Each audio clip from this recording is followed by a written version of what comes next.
Em nome do Pai, do Filho e do Espírito Santo. Amém. Salve Maria, eu sou o Padre Jean Paulo Ruse, da Diocese de Campo Limpo, pároco da Paróquia de Todos os Santos em Embu das Artes.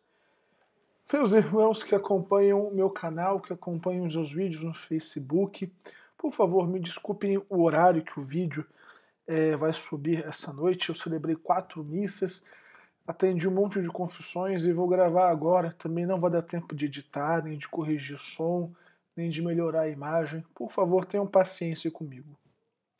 Mas bem, irmãos, nós estamos no 9º domingo do tempo comum. E como vocês sabem perfeitamente, no tempo comum a Igreja aproveita a oportunidade para contextualizar a fé na nossa vida cotidiana, como viver o cristianismo na simplicidade, na ordinariedade da nossa vida, das nossas coisas, do trabalho, da faculdade, da família, enfim. Recuando, a partir disso, recuando um pouquinho, infelizmente eu não pude gravar o sermão da solenidade de Corpus Christi, mas eu disse em minha paróquia que, infelizmente, neste tempo que nós estamos vivendo, a fé na presença real de Jesus na Eucaristia está seriamente ameaçada. E como a nossa fé nasce da Eucaristia e tem como ponto também de chegada a mesma Eucaristia, como nos ensina a Sacrosanto Concílio, quando a fé na presença real de Jesus é diluída ou está de alguma maneira ameaçada, todo o edifício da fé está também correndo um sério risco. Tudo que nós cremos gravita em torno da Eucaristia. Disse também que no passado, em outras oportunidades, também a fé na presença real de Jesus ficou em xeque.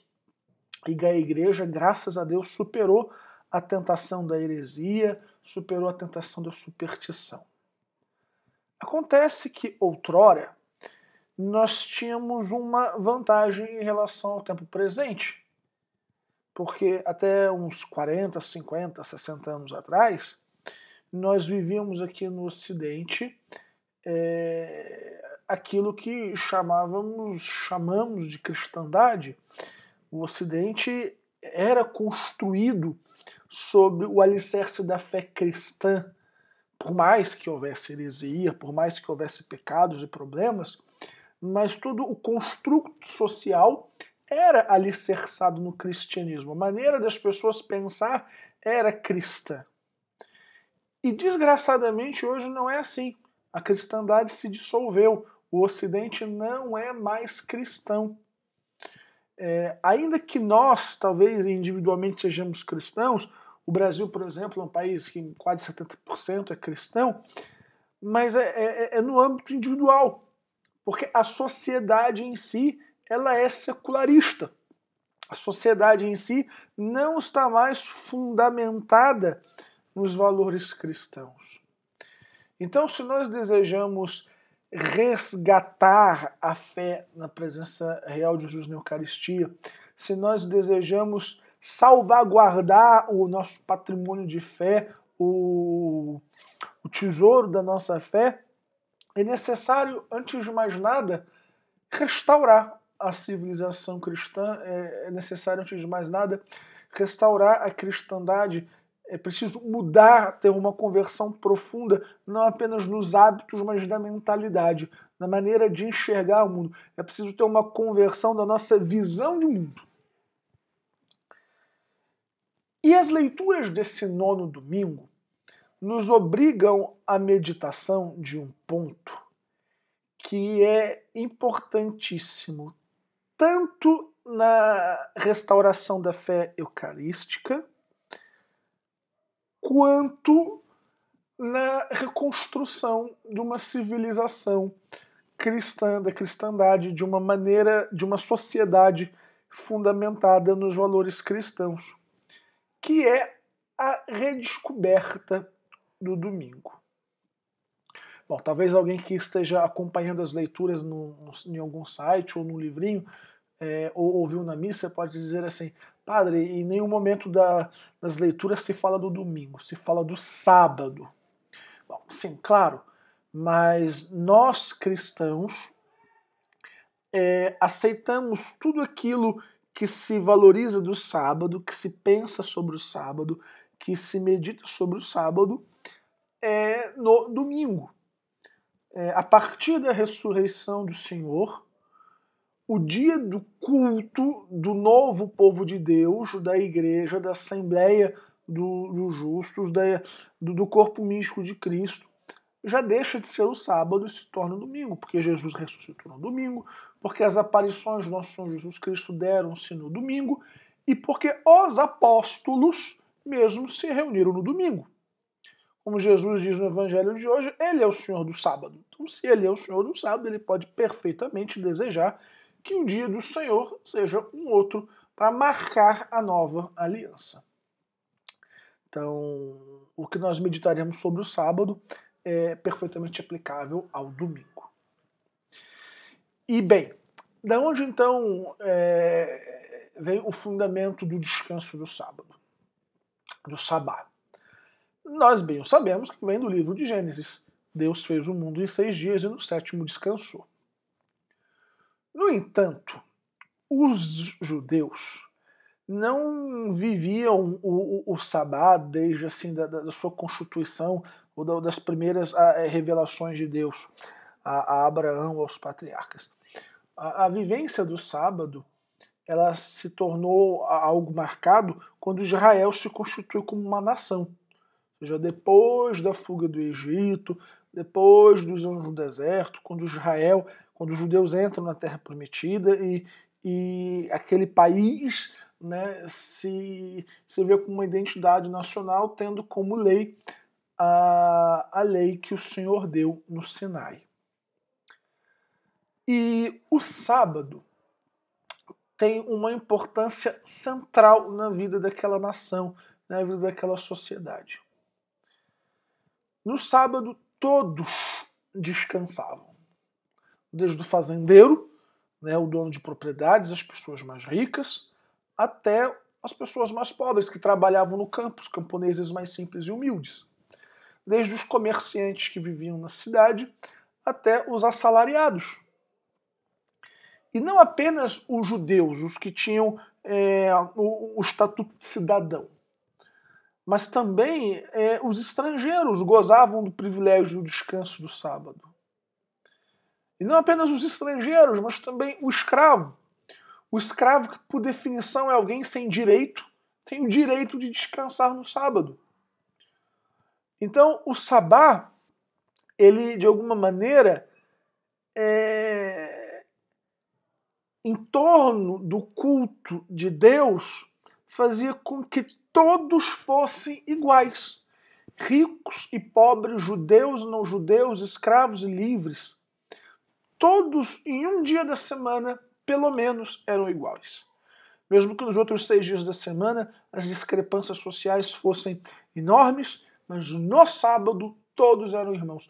Então, a fé no Senhor e o descanso do sabá promovia a fraternidade, promovia uma certa igualdade nos direitos de todos, fazia com que todos se tornassem irmãos. No entanto, não há nada de tão bom que o diabo não seja capaz de meter a pata. E com o passar dos séculos, esta instância libertadora que era o sábado se converteu numa instância opressora. Com os comentários, com a reflexão teológica do sabá, as vontades humanas, as práticas humanas sobrepujaram o fundamento inicial libertador, promotor de liberdade que era o sabá e se transformou realmente em uma prisão. Né? Nós sabemos que ainda hoje os judeus ortodoxos que vivem com rigor o sabá têm práticas e costumes que para nós ocidentais, que para nós cristãos são estranhíssimas. Por exemplo, na sexta-feira, antes de aparecer a primeira estrela da noite, antes de começar então o sabá, os judeus eles calculam quais as lâmpadas de casa têm que ficar apagadas, quais têm que ficar acesas, porque eles não podem botar o dedo no interruptor. Existem bairros, né, nas cidades que são bairros típicos de judeus. Por quê? Porque eles procuram fazer as suas casas perto da sinagoga, então tem prédios baixinhos para que se calcule a distância da casa até a sinagoga para dar aquela quantidade certinha de passos. Eles fazem a comida na sexta-feira e deixam em richôs ali requentando, enfim. Aquilo que deveria ser uma prática libertadora se converteu realmente numa prisão, numa espécie de paranoia, justamente no oposto. E quando Jesus entra na polêmica do Evangelho, ele justamente percebe que a instância de fraternidade tinha se transformado justamente num motivo de divisões e de falta completa de empatia das pessoas. Ele é interrogado porque estava num sábado passeando com seus apóstolos, ensinando, e os discípulos comiam espigas de trigo, ou brincavam com as espigas, né? Faziam alguma coisa. E ele diz, olha, eu sou o Senhor do sábado, o sábado foi feito para o homem, foi feito para que estejamos juntos, para que a gente descanse, não para que a gente fique apontando o dedo um na cara do outro, não para que a gente fique dividido ou nos segreguemos uns aos outros. E mais tarde, possivelmente um outro dia, né, porque saímos do capítulo 2 e entramos no capítulo 3, para pegar Jesus numa trampa, ele apresenta um homem com a mão seca, para ver se ele ia curar o homem. E Jesus faz a pergunta, no sábado se pode fazer o bem ou se deve permitir que o mal aconteça? Eu vou curar esse homem ou vou deixar esse homem doente ainda? O que é realmente mais importante? A salvação de uma pessoa, a cura de uma pessoa ou o cumprimento estrito de uma lei? Quem é que quer seco de verdade? É a mão desse homem ou o coração das pessoas? E as pessoas não responderam, porque tinham vergonha de admitir que para eles era mais importante o cumprimento estrito da lei. E aí o Evangelho usa uma expressão muito forte, que Jesus se encheu de ira e de tristeza. Por quê? Porque aquelas pessoas não tinham a menor empatia uma pelas outras. Não tinham mais um espírito de fraternidade. Preferiam ver realmente um homem doente a que ele fosse curado no sábado. Bom, passados 2000 anos, nós enfrentamos um problema diametralmente oposto.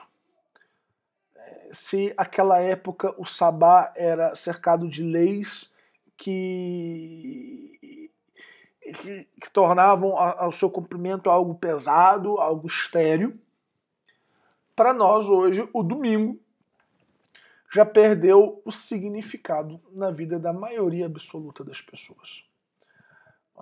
O domingo, para tantos, virou um dia de diversão, virou um dia de shopping, virou um dia de almoçar fora, virou um dia de ver o futebol, de jogar futebol, da Fórmula 1.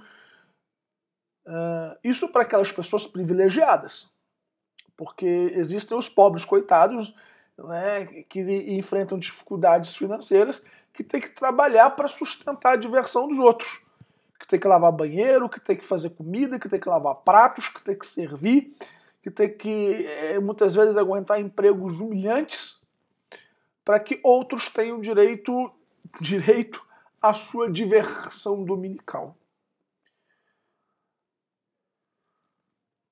O domingo, que assim como o sábado deveria ser o dia do descanso, o dia da fraternidade, o dia em que todos somos iguais, não importando se somos cristãos ou não cristãos, numa sociedade cristã, não importando se somos ricos ou pobres, não importando a nossa etnia, não importando as nossas ideias, deveríamos ser todos iguais e descansar e ter um dia para Deus e para o nosso repouso, para recuperar as forças, se tornou num dia de segregação, de divisão.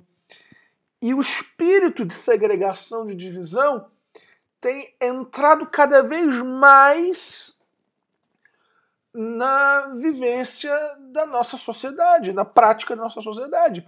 As pessoas hoje são extremamente polarizadas, brigam e realmente rompem relações por qualquer coisa, por suas ideias políticas, por seus gostos. Você vê, a pessoa vai para um jogo de futebol e briga, morre. As pessoas morrem por causa de um celular. Vocês viram esses dias a pobre coitada da menina não conseguiu tirar a senha do celular, o assaltante foi lá e bum, deu um tiro na cara dela. As pessoas não têm empatia, mas nenhuma umas pelas outras.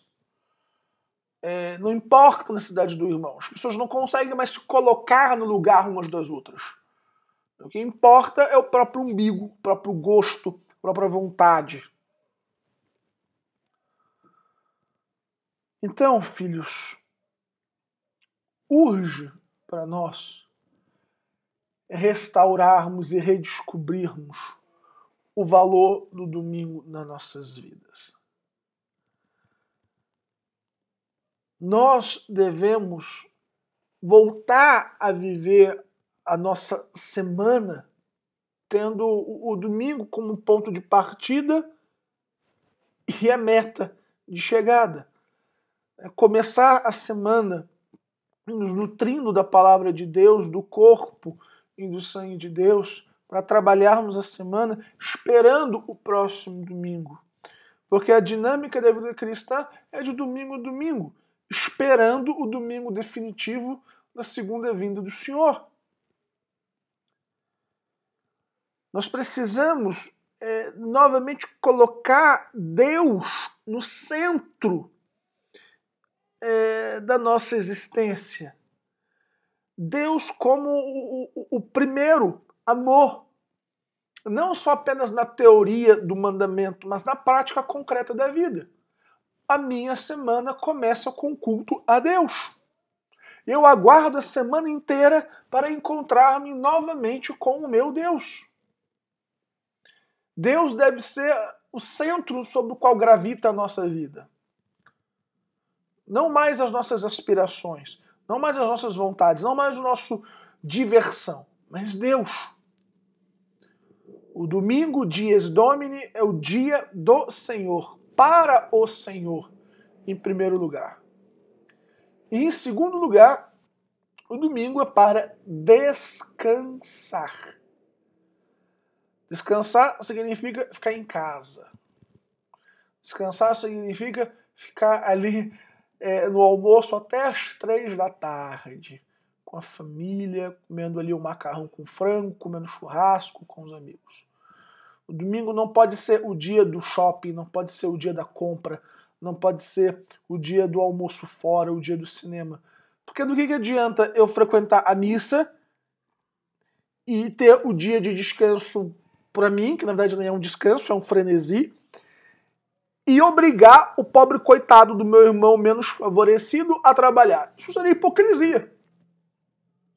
Nós precisamos viver o domingo, mas autenticamente, em toda a sua dimensão. Em primeiro, voltado para Deus, em segundo, para o descanso, para refazer as forças, para trabalhar duramente, participar da criação de Deus, proporcionar e promover o bem comum da sociedade nos outros 6 dias da semana.